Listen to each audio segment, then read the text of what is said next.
আমরা একটা দাবিতে, আমাদের প্রাণের দাবিতে সকলে এক হয়েছি, এক প্রাণ হয়ে আমরা আমাদের দাবিকে সফল করেছি আলহামদুলিল্লাহ। আমাদের একটা প্রাণের দাবি ছিল যে আমাদের কেন্দ্রীয় খেলার মাঠ থেকে অস্থায়ী আদালত নামে যে বিচারিক প্রহসন ভবন ছিল, সেই ভবন যাতে অনতিবিলম্বে সরিয়ে নেয়।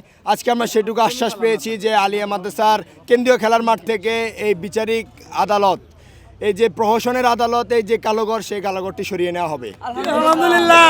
আর আমরা বলতে চাই যে সরকারি মাদ্রাসা আলিয়া সাধারণ শিক্ষার্থীরা শিক্ষা এবং মননশীল পরিবেশ গড়ার লক্ষ্যে যেভাবে দুর্দারভাবে এগিয়ে যাচ্ছে সেই অব্যাহত থাকবে, এবং আমরা আমাদের যে সমস্ত সংকট মোকাবেলায় বাধা হিসাবে আদালত আমাদেরকে কাজ করেছে, আশা করি এই সমস্ত কাজগুলো হবে না।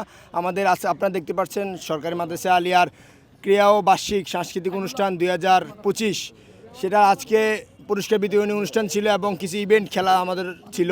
সেই খেলাগুলো আমাদের আজকে বেসকে গিয়েছে এই শুধুমাত্র বিচারিক প্রহসনের যে দীর্ঘদিনের দখলদার স্বৈরাচারের কালোঘর, সেই কালোঘরটির জন্য আমরা আজকে এটা থেকে বিদায়ী হয়েছি।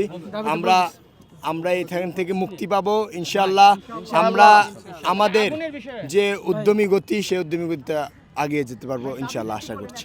আমাদের এখানে 2009 সালে 10 সালে বিডিআর বিদ্রোহের যে এখানে মামলাটা পরিচালনা হওয়ার কথা ছিল, আমাদের এখানে 3 মাসের জন্য অনুমতি নেওয়া হয় এটা ওনাদের প্রশাসনের মাধ্যমে, যে এইটা 3 মাস কার্যকর হবে, এর পরবর্তীতে ওনারা এটা সরিয়ে নেবে অস্থায়ী আদালতটা।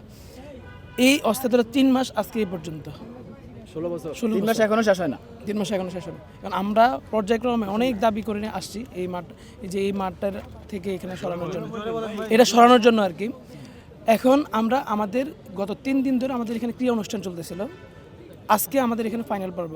এখানে আমাদের পুরস্কার বিতরণ হবে, আমাদের ইসলামী আরবি বিশ্ববিদ্যালয় থেকে বিসি স্যার আসবে, শিক্ষা বোর্ড থেকে চেয়ারম্যান স্যার আসবে, আরও অন্যান্য গুণীজন আসবে, সাংস্কৃতিক অনুষ্ঠান হবে।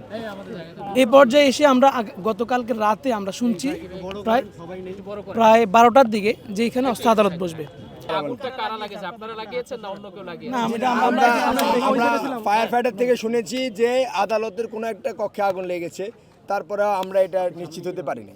মানে আন্দোলন করছেন আপনারা, তাহলে আগুনটা কারা লাগলো? আপনারাই এটার বিরুদ্ধে দাবি করছেন, তাহলে আগুনটা তাহলে কারা লাগাবে? এটা আমরা জানি না। তালাটা ভাঙছে কারা সেটা তো আমরা জানি না। তালা যারা আগুন নিবানো আমাদের যে তৎপরতা, সেটা ফায়ার ব্রিগেডের সাথে কথা বললেই দেখবেন আমরা সমস্ত হেল্প করেছি, যথেষ্ট হেল্প সহযোগিতা। আপনারা মনে করছেন এটা পরিকল্পিতভাবে কেউ আগুন? না, আমরা জানি না। আমরা স্টুডেন্ট মানুষ, আমরা অনেক কম বুঝি, আমরা জানি না এই ব্যাপারে। আমরা সাথে সাথে এই থানাকে ইনফর্ম করছি, সাথে সাথে আমাদের এখানে সেনাবাহিনী হেডকোয়ার্টারে।